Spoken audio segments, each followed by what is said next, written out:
बताएं जी उन्होंने भाई, टेक्निकल बात आ गई। टेक्निकल बात बताएं। India will definitely miss Kuldeep. Kuldeep Yadav is going to, हुनैन तो पहले टेस्ट से ही कह रहा है कुलदीप को खिला लो, कुलदीप को खिला लो, मगर ना ये पूरे बॉलिंग अटैक से जा रहे हैं। अब देखें बात वही हुनैन कि आकाशदीप ने आके जो है ना वो करा। पहले हम इसकी बात कर लें जो कहा है कि वो गिल के, आप उसकी बात करें। टेक्निकल बात बताएं। वो कहता है हेलो भाई लोग, आज के मैच से एक बात बिल्कुल क्लियर हो गई कि माज भाई को बॉल नॉलेज जीरो है, वो सिर्फ तुक्के मारते हैं। कौन कह रहा है ये? पी तुम्हें कौन सी बात पे लगा पी? ये शुभमन गिल के बारे में ही, ये तो मैंने कहा था कि रैप अप हो जाएंगे।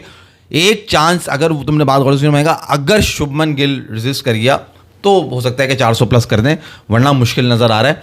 बट वो जो ट्रैक है वो इतना बिल्कुल ही फ्लैट खेला और शुभमन गिल ने को देखो, ये कैप्टन की इनिंग का यही कमाल होता है। जो पहला टेस्ट भी हारे वहाँ भी इसी तरह 600 रन लगा सकते थे, इसी तरह 500 550 रन होते, मगर गिल के ही गलत शॉट ने, मेरा मानना था कि पूरी इंडिया की जो एक प्लेटफॉर्म जो था उसको ख़राब किया।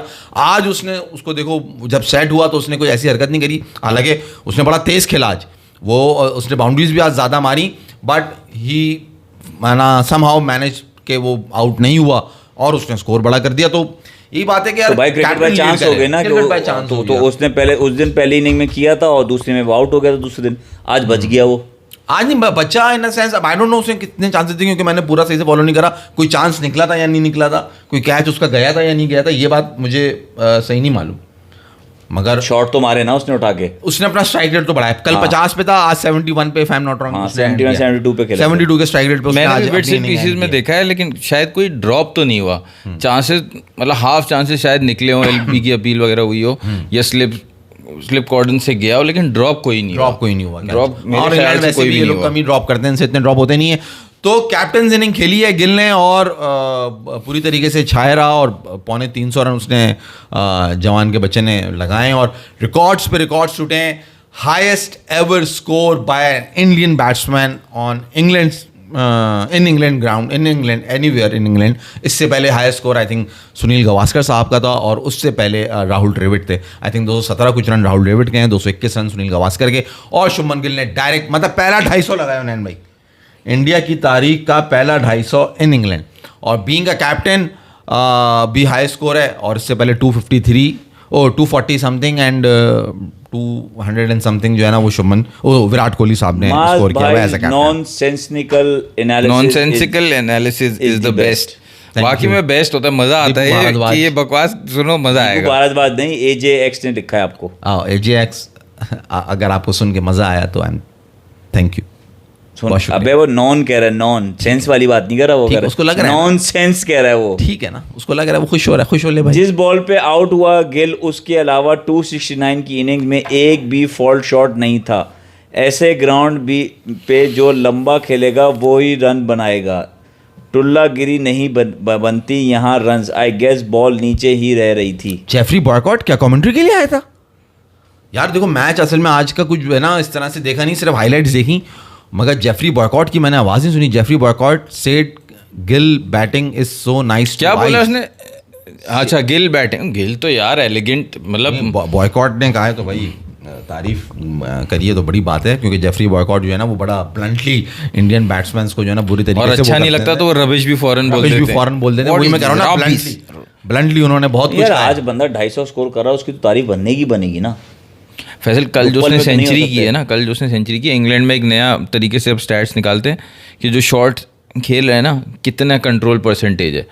तो कल जो उसने सेंचुरी की है 97% कंट्रोल परसेंटेज था, जो कि हाईएस्ट है किसी भी विजिटिंग बैट्समैन के लिए। तो एटलीस्ट मैं श्योर हूँ कि इंग्लैंड में कोई भी ओवरऑल विजिटिंग बैट्समैन हो, इतने हाई परसेंटेज से वो कंट्रोल शॉट्स खेल रहा है। अच्छा। तो जो माज भी कल बात कर रहा था ना, वो यही बात कर रहा था, और मैंने भी बोला था माज वो चाह रहा है कि वो तीसरी न्यू बॉल तक खेले। हाँ। तो खेला, और 2 सेशन हमने ऐसी बात की थी कि 2 सेशन तक इंडिया खेलने जाएगा, और 2 सेशन ही खेला, बल्कि उससे भी थोड़ा ऊपर खेला है उन्होंने। बिल्कुल आइडियल बैटिंग की है और आइडियल सिचुएशन है अब इंडिया के लिए। देखो ये होता है रन जब आप इतने पहाड़ जैसे लगा दो कि इंग्लैंड की पूरी टॉप ऑर्डर जो है ना वो क्या हुआ, टम्बलिंग आफ्टर हो गए वो बेचारे, और 15 पे 3 हो गए। रूट ने और ब्रूक ने आके वो किया, मगर आप सोचे ना फॉलो ऑन बचाने के लिए 400 रन बनाने हैं इंग्लैंड को, 387 they have to score to avoid the follow on.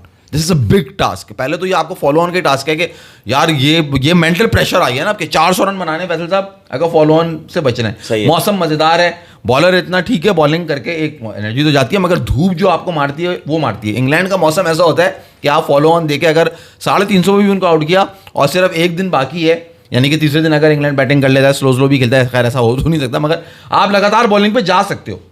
100-125 over करके भी आप बॉलिंग पे दोबारा जा सकते सही है। You can go all out. तो this is the pressure of 500 something runs which India missed in the first test and now the situation is ideal. What do you say? England जो है पूरा अंडर प्रेशर है इस वक्त, और root ही निकाल सकता है इस प्रेशर से अगर निकालेगा। हाँ, रूट निकाल सकता है। दूसरा माज ये जो अभी आउट हुए ना, तुमने बहुत अच्छी बात की, क्रॉली और डकेट और ये जो आउट हुए, पहले डकेट और पोप आउट हुए, फिर क्रॉली आउट हुआ। तो ये आउट जो हुए ना वो न्यू बॉल पे हो गए। उसके बाद पोप और उसकी रूट और ब्रुक की पार्टनरशिप चल रही है। अब फिर रह गए स्टोक्स और जेमी स्मिथ रह गए। तो ये अब कोई गलती खुद से करेंगे तो आउट होंगे, मतलब विकेट तो ऐसा नहीं है कि वो, नहीं तो मैं नहीं लग रहा कि सुंदर और जद्दू आएंगे।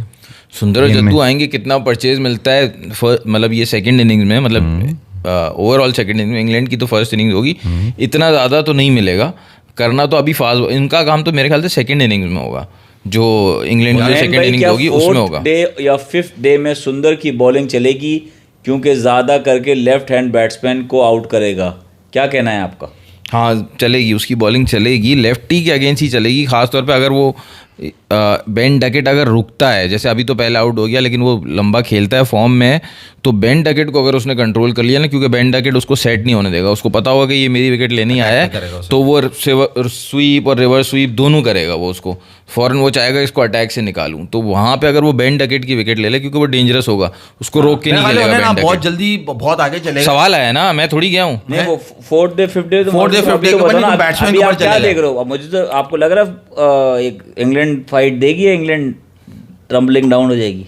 यार मुझे तो लग रहा है कि स्कोर तो करेंगे, मतलब 350-400 तो करेंगे, कर लेंगे। विकेट तो ये कह रही है कि स्कोर करो, मगर जो प्रेशर है ना फैसल साहब, हाँ, वो जो है ना इनको घुटने टेकने पे मजबूर कर देगा, क्योंकि 77 for 3 हैं 4। अभी अगर मैं सिर्फ फॉलो ऑन की बात करूं तो अभी इनको जो है वो 300 रन और बनाने फॉलो ऑन बचाने के लिए, 310-15 रन, और 7 खिलाड़ी बाकी हैं। मेन बैट्समैन रूट और ब्रूक खेल रहा है और स्टोक्स आएगा। जेमी स्मिथ को हम उसमें काउंट नहीं करेंगे, हाँ। नया बच्चा है, उसको तो ये जद्दू और सुंदर में से कोई एक खा जाएगा मुझे लगता है, अपना स्मिथ को ये इतना कोई खातिर खा परफॉर्मेंस नहीं देगा।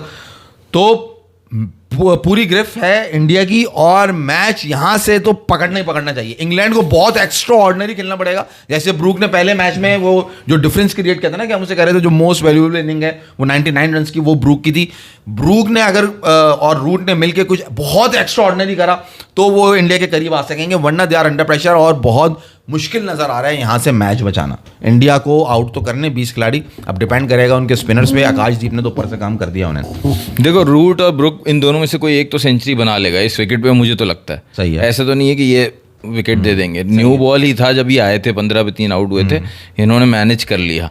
अब विकेट कोई इतना हार्मफुल है ही नहीं, बल्कि हार्मलेस है विकेट अभी फिलहाल तो कल भी वो अच्छा ही करेगा, अनटिल अनलेस के क्लाउडी कंडीशन आ जाए, थोड़ा बॉल मूव अराउंड करना देखा। तो दोनों में का बॉल दूसरे दिन, आज मैंने जो उसके हाइलाइट्स में थोड़ा बहुत देखा, उसका बॉल स्पिन हो रहा था, ब्रेक हो रहा था। रूट का भी हो रहा है, वो कह रहा है अगर रूट का बॉल स्पिन हो रहा था तो फिर बॉल स्पिन तो हो रहा था। असल में देखो, बॉल स्पिन तो होता है, स्पिन विकेट अगर स्लो हो ना तो स्पिन स्लो मिले आएगा ना, वो मैनेजेबल स्पिन होता है।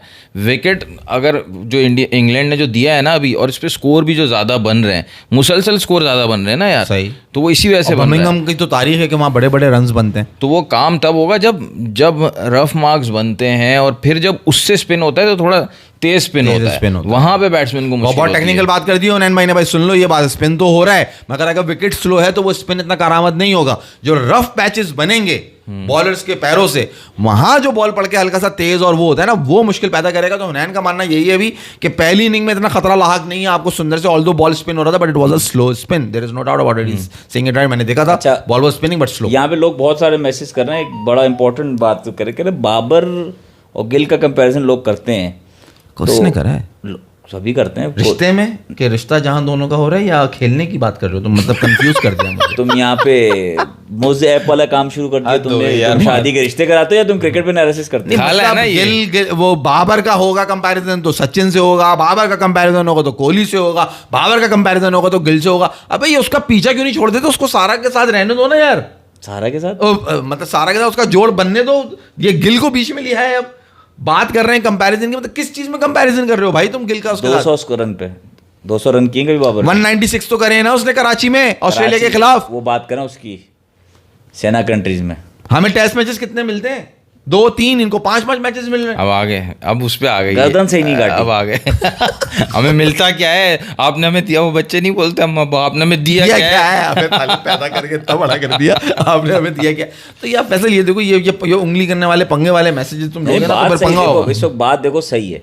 क्या क्या सही बात है बताओ? अच्छा इंग्लैंड में क्या है स्कोर है बाबर आजम का?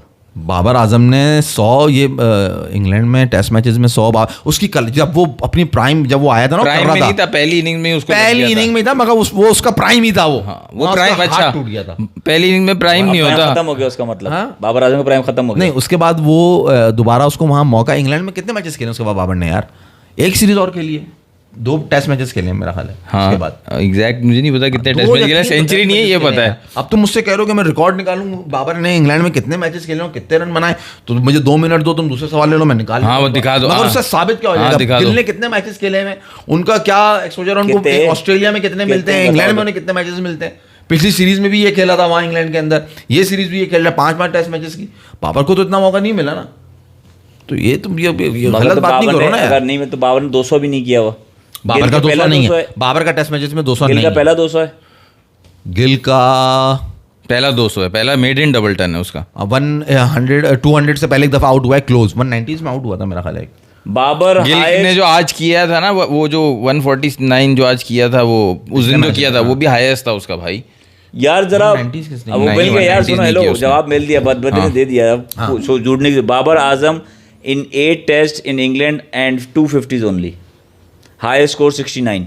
ये पहली इनिंग्स में स्टोक्स ने इनकी रिस्ट, बाबर की रिस्ट पे बॉल मारी थी और इंजर्ड हो गया था वो, उस सीरीज से तो आउट हो गया था। स्टोक्स या वुड? स्टोक्स की बॉल थी, आई एम श्योर। 8 टेस्ट खेल चुका है वो 8 टेस्ट मैचेस खेले हैं बाबर ने। और हाँ, 250s हैं। 250 है। आर्म गार्ड नहीं पहना हुआ था, पहली ही नॉक थी। और देखो ओवरकास्ट कंडीशन थी, वो पहले ही नॉक में सेंचुरी मारते। मार भाई देखो, बाबर के लिए जवाब देना है ना, तो मैं आपको जवाब दे देता हूँ। जो आपने बोला हमें मिलते नहीं है, 8 टेस्ट मैच तो मिल गए। शुभमन गिल ने भी इतने ही खेले होंगे, इससे कम खेले होंगे, इससे ज़्यादा नहीं खेले होंगे। सही है। ठीक है, शुभमन गिल का भी लोग बता रहे थे कि इससे पहले एवरेज थी 25। ठीक है, सेना कंट्रीज में उसकी एवरेज थी 25, तो इतना रेट नहीं करते थे शुभमन गिल को, कोई बैट्समैन नहीं मानता था। अभी शायद पुनीत ने कमेंट किया, उसको कोई बैट्समैन ही नहीं मानता था इंडिया कह रहा, आप respect करना में। शुरू कर देंगे। मैं रेट करता था 2018 में, जब देखा था अंडर 19 वर्ल्ड कप में पहली दफ़ा इससे और शाहीन आफरीदी को। तो शाहीन आफरीदी की पाकिस्तान से बहुत बात हो रही थी, मैंने कहा ये बॉलर तो अच्छा है, लेकिन ये जो बैट्समैन इंडिया का है ना शुभमन गिल, उसको वन डाउन खेल रहा था सही। अंडर 19 में, और उसने उस मैच में भी शायद सेंचुरी की थी। तो मैंने कहा था, तुम लोगों को मैसेज किया था मैंने ग्रुप पे कि ये आ रहा है बहुत ही बेहतरीन बैट्समैन इंडिया का, विराट कोहली के बाद जो सेकंड बिग थिंग होगा वो ये होगा। सही है। बाकी भी अभी जायसवाल वगैरह बहुत अच्छे बैट्समैन हैं, लेकिन ये एक अलग ही क्लास की बैट्समैन है ये। मतलब जो इसने ग्राउंड शॉट्स खेले हैं ना, मतलब जो इसकी कवर ड्राइव है, जो इसने कवर ड्राइव की है, जो ये बैकफुट पंच खेलता है, जो मिड विकेट पे कंट्रोल पुल शॉट खेलता है, फिर स्क्वायर लेग खेलता है, हर जगह खेलता है ये। और कभी भी ऐसा नहीं लगता कि ही इज़ रशिंग थिंग्स, मतलब वही पोइट्री इन मोशन लगता है मुझे तो इसकी बैटिंग ना, मुझे तो शुरू से पसंद था। लेकिन जब 25 एवरेज थी तो क्या था, ये मैं आपको बता रहा हूँ डिफेंड करने के लिए। क्यों थी 25 एवरेज? क्यों? पीछे बॉलर थे एंडरसन ब्रॉड, कंडीशंस थी क्लाउडी, और वेदर चेंज होता था। आजकल वेदर भी थोड़ा हॉट वेदर होने लगा है हर जगह। यूरोप में इस वक्त सबसे ज़्यादा हीट है, रिकॉर्ड हीट चल रही है पूरे यूरोप में। और फिर पिच ऐसी नहीं बनाते थे, ये तो उन्होंने पिच ही ऐसी बना दी जब ना। से वो ट्रेंड चेंज हुआ है, मगर यार मैं जो देख रहा हूँ ना, जिससे भी जो देखा था, डिफेंड कंप्लीट नहीं हुआ ना। तो बाबर की भी पहली ही इनिंग में 69 थे, वो अनलकीली इंजर्ड हो गया, और वो कंडीशंस बहुत मुश्किल थी। मेरे ख्याल से लॉर्ड्स का ही ग्राउंड था, पहला टेस्ट मैच था, और स्टोक्स की बॉल बाउंसर बॉल उसको आगे लगी थी, उसने आर्म गार्ड नहीं पहना हुआ था, यहाँ लेफ्ट हैंड पे लगी थी शायद, और वो उसी मैच रिटायर्ड होके चले गए थे। तो वो पहली मैच में मतलब ऑपोजिशन थी सामने एंडरसन ब्रॉड, इन प्लेयर्स के सामने उसकी पहली सेंचुरी हो सकती थी वो। हुनैन भाई, ये शुभमन गिल की मेड इन टेस्ट सीरीज है इंग्लैंड में यार, मेड इन टेस्ट सीरीज है उसकी। खेला ही नहीं है देखो वो। उसमें भाई 2 में 2 सेंचुरियां मार दी यार, तो कुछ सेना कंट्रीज मैंने बोला, सेना कंट्रीज में उसकी एवरेज 25 थी, ये क्या है? सेना कंट्री से 25 थी। इंग्लैंड का तो मुझे पता ही नहीं था ना कितने टेस्ट खेला है वो। बाबर के 3 टेस्ट आ रहे हैं यार मेरे सामने, 2020 में 2 आ रहे हैं और 2018 में 1 शुभमन गिल के ऑस्ट्रेलिया के 2 टूर हो चुके हैं, पूरे 4-4, 5-5 टेस्ट मैच के 2 टूर हो चुके हैं। इंग्लैंड की मेडन टेस्ट सीरीज है, वो ये कह रहा है। सही है यार। अब कंपैरिजन माज भाई हुनैन भाई ने जवाब दे दिया। हुनैन भाई क्रिकेट में तीनों फॉर्मेट में सेंचुरी की है गिल ने, सेकंड बैट्समैन है इंडिया का। अच्छा, इसमें पुनीत कहाँ गया? ब्रुक से ज़्यादा रूट की टेंशन है, वो बंदा खड़ा रह गया तो डिफरेंस आराम से क्रिएट कर देगा। ब्रुक भले 5-6 छक्के मारेगा लेकिन चांसेस भी देगा, बस वो ग्रैब करना है, उसकी टेंशन नहीं है इतनी। जी बिल्कुल सही कह रहे हैं भाई।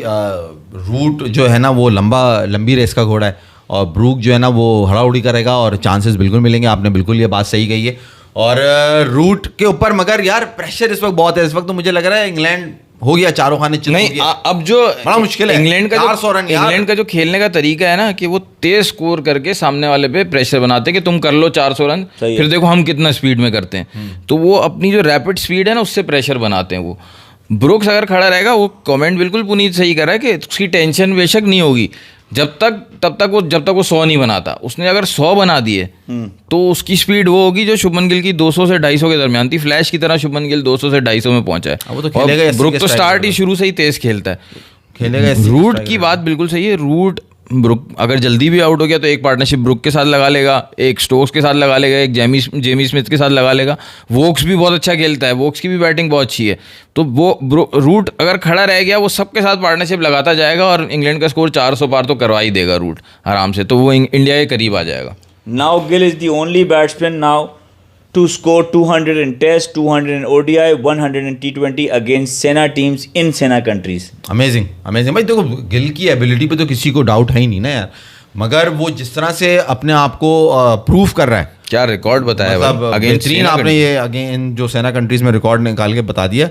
आउटस्टैंडिंग, अमेजिंग मतलब है भाई। प्रिंस उसको जब बोलते हैं कि विराट कोहली को उन्होंने उससे रिप्लेस किया तो कोई तो बात होगी ना, जब भी उन्होंने कोहली की जगह पर उसको रखा है। तो गिल की जितनी भी तारीफ करें कम है। और इस पूरी सीरीज के अंदर भी गिल ही नजर आ रहा है कि डोमिनेट कर रहा है। पहली टेस्ट मैच में भी उसी ने पूरा मैच जो है ना वो जो इतना बड़ा स्कोर करने जा रहे थे गिल की वजह से हो रहा था। और आज जो इंडिया ने 600 रन कर दिया वो भी गिल, मतलब आउटस्टैंडिंग परफॉर्मेंस अलग ही नजर आ रहा है कि हाँ जी he is the best player in Indian batting side, in Indian batting lineup. Jaiswal भी वहाँ पर है, वहाँ पे KL राहुल भी है, but Shubman Gill is up on the हिल, जो हमने कहा है किसके अंदर, टाइटल के अंदर। अच्छा, तुम्हें लग रहा है उसने टेक्निकल चेंजेस कोई बहुत ज्यादा किए? तुम्हें नहीं उसके यार, प्लेइंग स्टाइल में कुछ फर्क नजर आ रहा है? ऑलरेडी इतना बैलेंस्ड और वो लगता है उसका, मैं तो फ्लॉ नहीं निकाल सकता कि यार ये पाँव इसका तिरछा था, अब ये यूं करके खेल रहा है, ये तो भाई अपने को नहीं पता। बट वो उसका जो फ्लो शुरू से ही है, जो वो ड्राइव मारता है, जैसे वो सीधा खड़ा होता है, उसका स्टांस वगैरह, इतने बड़े प्लेयर के आप बारे में क्या आप उसके अंदर को कीड़ा निकालोगे? आप सिर्फ यही बता देते हो माइंड सेट की बात की, जो पहले नहीं, अनलेस कि आप वो पहले जो खेलता था उसकी विजुअल निकालो, अभी जो खेल रहा है उसकी विजुअल निकालो, स्लाइड ट्रिगर मूवमेंट, जबरदस्ती का कीड़ा निकाल लो कि जी अब ये कर रहा है तो बड़ा आला कर रहा है। नहीं, यहाँ से बहुत होती है कीड़ा नहीं, वो लोग अपना वो तुरम खानी दिखाते हैं ना कि अब उसने ये चेंज किया है इस वजह से। अभी एक सवाल आया था ना, क्या टेक्निकल चेंज किया बताओ। अब जो टेक्निकल चेंज किया है उसने कहा है मैंने स्लाइट एडजस्टमेंट्स किए हैं। अभी जो उसने रिसेंटली कहा मैच के अभी कल या आज ही कहा है उसने, कल सेंचुरी के बाद या आज 250 पे आउट होने के बाद उसने कहा है मैंने स्लाइट एडजस्टमेंट किए हैं अपने बैटिंग में। वो स्लाइट एडजस्टमेंट जो है ना वो हर टूर पे वो करता रहता है। और एक चीज नहीं हो सकती, वो 3-4 चीजें हो सकती हैं। वो ट्रिगर मूवमेंट भी हो सकती है, स्टांस भी हो सकता है, बैट का जो ऊपर से नीचे आना है वो हो सकता है। नहीं, स्लाइट एडजस्टमेंट्स वो बैटिंग में ना, वो कहता है मेंटल एडजस्टमेंट्स, अगर वो कुछ वो ऐसा कुछ होता तो खैर, लेकिन उसने की होंगी। असल पता चलेगा उसकी एडजस्टमेंट्स का जो फायदा है वो ये है कि जब पिच ऐसा मिलेगा जो चैलेंजिंग होगा, जहां बॉल स्विंग हो रहा होगा ज़्यादा, तो वहां पता चलेगा कितनी टेक्निक काम रही। क्योंकि मेरा ये मानना है कि इंडिया के बैट्समैन इंग्लैंड में स्ट्रगल करते हैं जब बॉल बहुत ज़्यादा स्विंग होता है। भाई आप देखो ना, अगर इस बात को हम पकड़ लें, जद्दू ने कितने किए 90, जायसवाल ने कितने किए 90, शुभमन गिल ने करे 250, उसके साथ जो दूसरे बैट्समैन हैं उन्होंने भी तो रन करे ना। तो यानी कि बैटिंग के लिए तो ऑब्वियसली फेवरेबल है ना जगह। बात वो ये कि जब बॉल स्विंग हो रहा होगा, कंडीशन थोड़ी मुश्किल होगी, वहां गिल क्या करता है वो देखने वाली बात होगी। क्योंकि आप ये समझो, अब वो लेवल